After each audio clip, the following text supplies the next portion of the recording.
წარმოიდგინეთ მატარებელი, რომელიც პირდაპირ ღია ოკეანეში მიქრის. ეს არ არის კადრი ფანტასტიკური ფილმიდან, ეს რეალობაა ჩრდილოეთ გერმანიაში.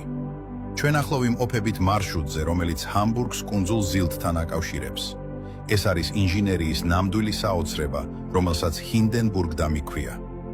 ჰინდენბურგ-დამი 11 კილომეტრიანი დამბაა, რომელიც ჩრდილოეთის ზღვის ვატების ზონაში გადის. როდესაც მოქცევაა, წყლის დონე იმდენად იმატებს, რომ ლიანდაგები თითქოს პირდაპირ ტალღების ზედაპირზე ტივტივებს. ტივზავრებისთვის ეს დაუვიწყარი სანახაობაა. ორივე მხარეს მხოლოდ უსასრულო ოკეანე და ჰორიზონტზე გაბნეული მთების მსგავსი ნაპირები ჩანს.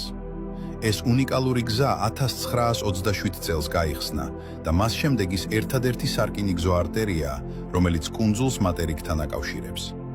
აქ ყოველდღიურად ასობით მატარებელი მოძრაობს, მათ შორის ცნობილი Zild Shuttle, რომელსაც ავტომობილები გადაჰყავს.